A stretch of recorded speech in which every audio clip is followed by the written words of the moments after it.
notre ère est venue, nous voulons parler de la part du Seigneur. Amen. Je vous salue tous au nom de Jésus. Alléluia. Je répète encore, je vous salue tous au nom de Jésus. Saluez-vous les uns les autres. Puis shalom, shalom, shalom. Je vous salue tous au nom de Jésus. Amen. La Bible déclare la joie de l'Éternel, c'est notre force. Quand tu viens à l'église, tu viens dans la maison du Seigneur, il faut être joyeux. Amen. Ne soyez pas tristes, c'est comme si quelqu'un est mort. Souvent, je ne sais pas comment je peux expliquer. Alléluia. Mais David a dit, j'ai la joie. Quand on me dit d'aller où? À la fête, hein? Oui, à la fête. David a dit que j'ai la joie quand on me dit. Parce que c'est que quand il parle à l'église, il va prendre quelque chose de bon. Alléluia. Mais quand tu viens à l'église, tu es triste. C'est que tu n'as pas la joie. Hier, j'ai vu à la fête, tout le monde était joyeux. Alléluia. Donc, il est bien habillé, parfumé même. Quand il entre, il est joyeux. Mais à l'église, c'est comme si, je ne sais pas moi, je ne sais pas comment je peux même expliquer. Alléluia. Être joyeux en qui? En Christ. C'est lui qui donne le souffle de vie. Si tu respires maintenant, c'est lui qui t'a accordé. Alléluia. Dans un hôpital là-bas, derrière même l'idée, il y a des gens qui disent, si je savais, il manquait même le souffle de vie, mais Dieu t'a accordé. Alléluia. Oh, je n'ai pas payé le loyer ni l'électricité. Chaque fin du mois, tu cours vite à la poste pour faire quoi? Pour payer et le souffle de vie. Tu respires, tu payes ça où? Mais pour prendre même l'argent qui est au temps, alléluia, pour élever Jésus, tu es fatigué. Alléluia. Tu es fatigué de tout.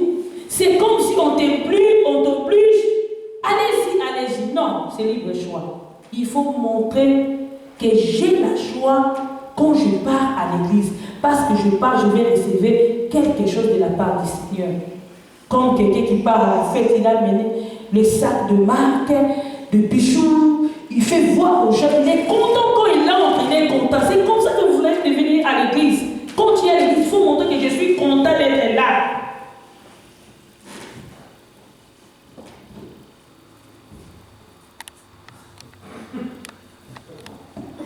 Amen.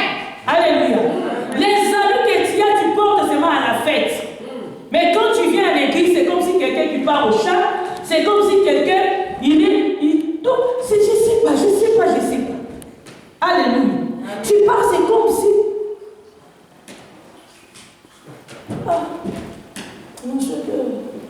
Alléluia. Mais hier, peut-être, tu as poussé de ton. Alléluia, amen. 4 heures. Tu étais à l'aise. Beaucoup de personnes qui viennent à l'église se demandent qui a lu la Bible hier. Personne. Toi, qui Dieu bénisse. Donc il y a quelqu'un. Acclamons encore les Seigneur. Dieu nous a donné combien de livres à lire? 5.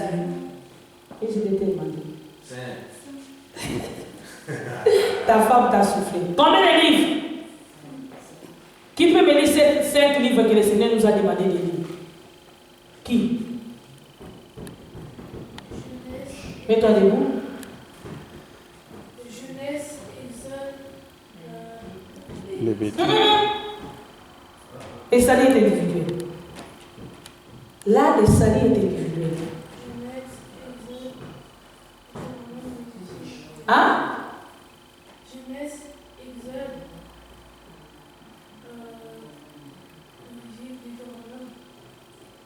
Et puis, il manque un. Quel?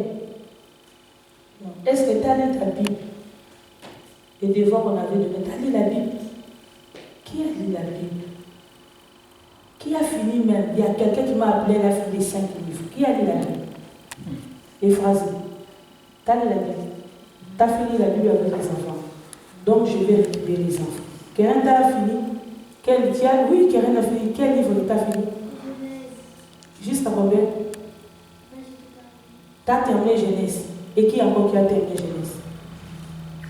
Il y a un qui a fini tous les 5 livres. Ah oui, hein? Si tu mens pas maman aimée. Si tu mens que tu n'as pas lu la Bible, est-ce que tu m'as menti? Tu te mens toi-même. C'est comme si quelqu'un qui est hypocrite, il fait des péchés en cachette. Quand on les demande, il dit non. Tu te mens toi-même. Quelqu'un, tu peux me lire 5 livres. C'est quoi? Genèse, Exode, Lévitique, Nombre, Deutéronome. Acclamons le Seigneur. Acclamons le Seigneur bien-aimé. Alléluia. Dieu nous a donné des livres, 5 livres de quoi? Les noms de 5 livres, c'est quoi? Livre prophétique. Acclamons le Seigneur. Alléluia. Il faut apprendre. C'est l'école de Dieu. Amen. Dieu est derrière sa parole pour accomplir.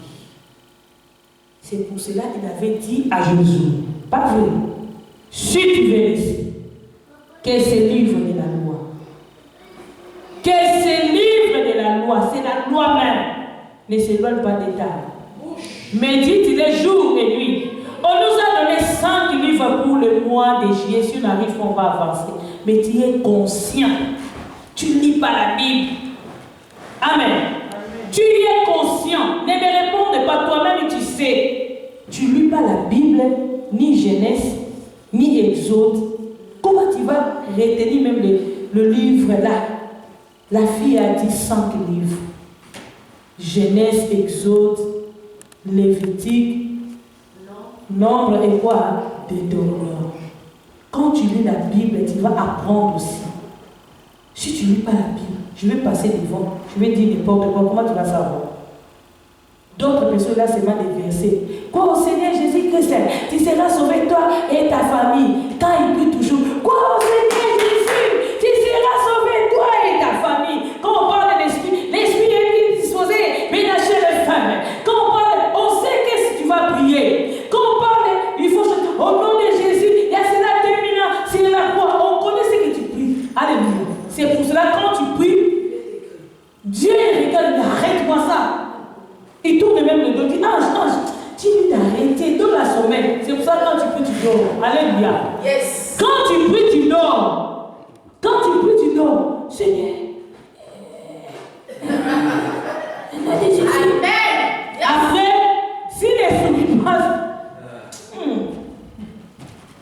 j'ai rêvé. Tu as rêvé quoi? Les démons sont venus pour t'aider parce que tu ne pries pas. Même pardon. Même par si on parle de l'esprit, marchons selon l'esprit, tout le monde ici. Quand on chasse ici, quand on fait une demande, demandez, vous recevez. Là, vraiment, c'est au lieu de parler. C'est pour ça que le Seigneur dit que c'est le problème avec le cœur. Il a amené la parole pour sauver son peuple. Amen. L'homme a perdu quoi? La parole. L'homme a perdu la parole. Jésus est venu pour nous remettre encore parole. Quand tu ne vis pas dans la parole, c'est que tu n'es pas fils de Dieu. Tu dois que tu es passe-temps. Tu passes ton temps pour rien. Quand tu viens ici, tu as déjà fêté avec nous une année. Si ta vie ne change pas, dis-toi que je suis passe-temps. Le Seigneur, quand il va venir, tu vas aller en affaire. Dis-toi que malgré je fais semblant pour montrer aux autres que je suis chrétien, mais à cacher, je sais que je suis païen. Païen à l'église. Païen, mais à l'église. On sait très bien que tu es païen, mais à l'église. On te regarde, on ne te parle pas. Parce que la Bible dit que les juifs prennent les condamnés. Mais ta place est en affaire. Tout ce que tu fais en cachette, c'est pour cela, ce dimanche, tu viens, l'autre dimanche, absent. Si tu gênes aujourd'hui, demain tu ne gênes pas. Même pas des chrétiens qui mentent. Comment tu vas changer? Celui qui est en Christ, il est assis dans la parole. Je ne crois pas que les dimanches, si tu ne viens pas à l'église, tu dors à la maison. Si tu y es allé, dis-toi que tu es candidat condamné de l'enfer. Ou dis-toi que tu es un païen. Cherche encore la délivrance. Celui qui est en Christ, s'il ne parle pas à l'église, il est dérangé. Amen. Il est dérangé. Je ne parle pas prier. Ok, ça fait, je vais prier à la maison. Non, non, non, Dieu a laissé l'église. Vous ne savez pas qu'il a détruit l'église pendant 46 jours. L'église là qui est construite pendant 46 ans. Il a détruit ça. Il a construit après combien de jours? Pourquoi s'il n'y avait pas l'importance de l'église, Dieu a construit encore l'église pendant 3 jours? C'est qu'il nous a laissé. La Bible déclare que les apôtres étaient signes où? Autant. Ils persévéraient dans les enseignements. Autant. Quand tu viens au temple pour apprendre, et tu verras que ta vie va commencer à changer peu à peu. Mais si tu viens à l'église, une année tu es là, je te regarde, il a déjà fait une année. Là, je commence à approcher à côté de toi. Je te parle maintenant la vérité. Au début, je vais te laisser. Hein, Français, tu es où? Ici. Au début, je te laisse, pas vrai. Mais quand je compte les mois et les jours, je dis, ah, il a déjà 6 mois. Là, je vais bien parler. Une année, ah, je vais encore proche. Ça, c'est pas bien. Ça, c'est bien parce que tu as déjà dépassé l'âge. Au début, tu viens comme tu viens, c'est bon. Mais au fur et à mesure que tu viens à l'église, on te contrôle. Même la Bible lui-même dit, l'église, c'est l'école. Il a laissé cette parole pour nous enseigner, instruire même. Éduquer aussi. C'est l'éducation comme à l'école.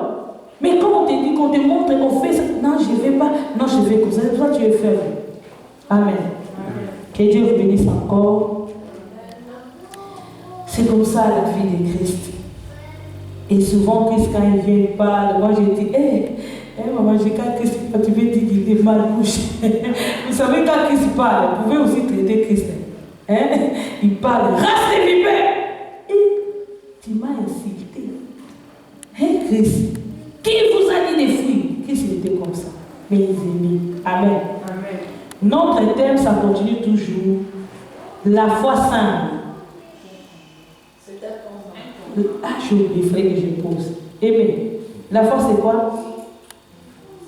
Parle avec la force. C'est un combat. La foi, c'était un combat. Nous allons lire encore un moment. C'est toi.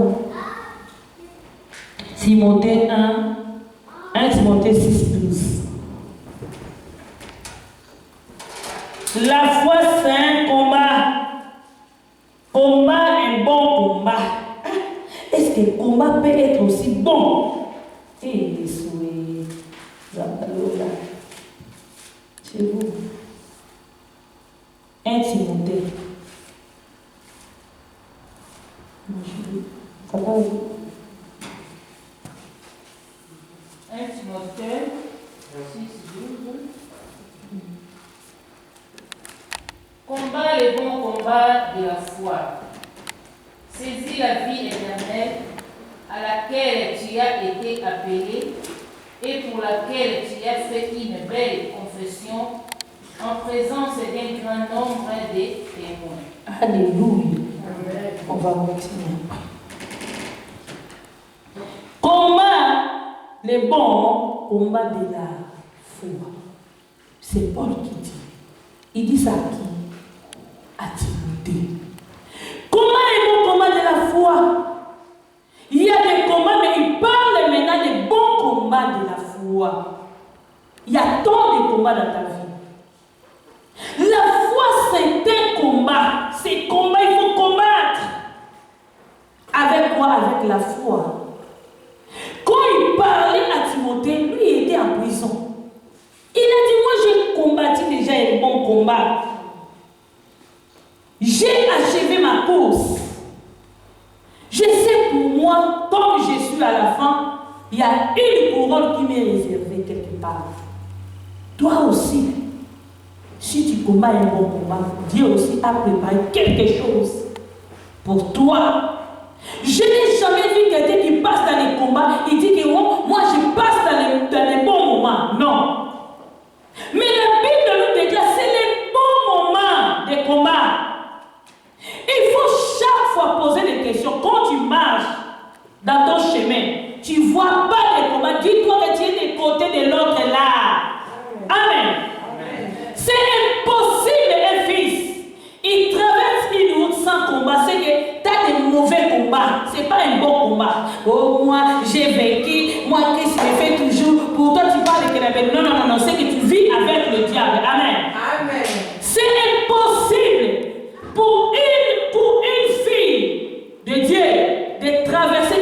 sans combattre, c'est que tu marches avec le diable. C'est que tu vis avec le diable. Parce que tu es candidat de l'affaire. Le diable n'a pas besoin de toi. Il nous cherche, nous. Il nous cherche les vrais pour nous détruire. Toi, tu es déjà faux. On t'a mis à l'écart. Même si tu viens à l'église, tu es faux. Tu sais que tu es faux. Toi-même, tu connais ton cœur. Tu sais ce qui passe dans ton cœur. Tu es faux. Même si tu fais semblant, ton temps est là. Même si tu danses, tu fais la joie, tu profites déjà de ton temps. Profite-toi, danse comme tu veux, parce que tu sais, c'est là, moi, à la fin de toute chose, je vais partir en affaire. Amen. Amen. Mais quand tu es fils de Dieu, bien-aimé, pour arriver là, combat, tu traverses, combat, tu passes, combat, des épreuves, des épreuves, des épreuves. Alléluia. Lui-même, Jésus, il avait traversé des bons moments, des bons combats pour achever sa course, sa mission. La foi aussi, c'est un combat. À des fois, quand tu as la foi, ta foi est petite. Il faut faire un effort de grandir ta foi. Il faut muscler ta foi. Les dimanches passés, on avait parlé. On ne peut pas aller préparer pour s'entraîner de prendre des revolvers, si c'est comment on appelle ça, je ne sais pas moi. Arme. Arme, une arme, c'est ça. On prépare déjà avant. On ne prépare pas devant les combats. Alléluia. On s'entraîne déjà avant. On fait des mouvements. Des boxeurs. Il y a des boxeurs ici. Alléluia. L'autre fois, j'ai vu à Facebook quelqu'un fait. Il y a des boxeurs ici à Clamon. Il fait un bon combat. J'ai tout le temps boxeur. Il y a des boxeurs ici. Donc, ils préparent déjà. Alléluia. Ils s'entraînent pour pouvoir avoir des muscles. Quel aussi a des muscles? Qu'elle m'avait monté ma mère. J'ai dit qu'elle laisse tomber. Cache ça. J'ai dit cache. Il m'a montré ma mère. Regarde, moi j'ai des muscles. Pourquoi elle fait il s'entraîne. Il prépare déjà. On ne peut pas te préparer devant la scène. Avant les combats, toi tu es ici, tu te prépares. Alléluia. Parce que quand le combat est là, tu vas surmonter. Alléluia. Parce que tu es bien préparé comme David. David était préparé. Alléluia. Quand il gardait les brebis, il a fait déjà l'entraînement avec lui. J'attends les réponses de l'église. Non, comment? David a fait le combat, il s'est entraîné avec qui? Acclamons le Seigneur. Alléluia. Acclamons Jésus. Donc David était combattant. Oh, les combattants sont difficiles. Alléluia. David s'entraînait avec les lions. Il préparait déjà son combat. Il s'est entraîné avec des lions avec qui? Ours. Il sait déjà comment se battre. Il s'est entraîné. Et Dieu a vu le cœur de David. Il a dit que ça vraiment, le type de cœur que moi je cherche, c'est le cœur de David.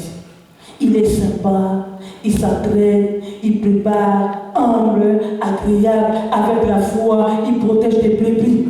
Dieu était content avec qui? Avec David. Lorsque le combat était là, Saoul a dit à David, il ne faut pas aller tuer un enfant. Pas vrai. David a réfléchi, non, moi je ne suis pas Jérémie. Jérémie, quand il a appelé, je ne parle de manière normale, il a dit, oh non, je ne vais pas aller parce qu'il y a des géants. Moi je suis qu'un enfant. Amen. Il a dit, je suis qu'un enfant. Dieu a dit à Jérémie, non, il ne faut pas dire que tu es un enfant. Amen. Mais David, dans son tour, a dit que moi je ne suis pas un enfant. Vous allez lire ça à la maison, 1 Samuel 17, 32 à 37. Alléluia. Saoul, il a dit à David, tu es un enfant. Goliath est un homme de guerre. Alléluia. Un enfant peut se battre avec un homme de guerre. C'est impossible. Mais David a réfléchi. Ça veut dire, non, moi je ne suis pas un enfant. Je ne suis pas un enfant. L'autre fois, quand j'étais là-bas en forêt, j'ai combattu avec un lion et des ours. J'ai déjà préparé mon combat. Donc, même si je prends le lion, je le dépose devant Goliath, il va fuir. Même si c'est un homme de courses, il va fuir. Mais moi, j'ai vaincu. Alléluia. Il était déterminé à parler avec quoi? Avec la foi. Amen. Parce qu'il avait que j'ai déjà préparé. Lui, il n'est pas fort plus que le lion. Même s'il est géant, moi, je n'ai pas peur de lui. La foi, c'est une assurance des choses qu'on espère, des choses qu'on ne voit pas. Je pense encore, les boxeurs sont là, je ne sais pas s'ils sont là ou pas, mais je parle. On nous a dit, le sport c'est un esprit, pas vrai. En regardant quelqu'un comme ça, je dis que je vais te taper. Alléluia. Ça c'est pas rien, je dis que je vais te taper. Quand tu parles avec détermination, tu prends la force. Quelqu'un a dit déjà ça? Amen. Alléluia. Quand tu regardes quelqu'un dans les yeux comme ça, je dis, toi, je vais te taper. Je suis déterminé. Et tu vas sentir automatiquement que tu as la force. Parce que c'est en esprit qu'on prend la force. Mais quand tu as déjà la paix, Dieu aussi va te faire juste des mains jusqu'au lave, des mains après. David, il était entré en esprit. Je dis non. Un esprit comme ça, non. Moi, j'ai la pouvoir. Plus que lui. Même s'il est géant. Je suis aussi un homme de guerre en cachette. Allez.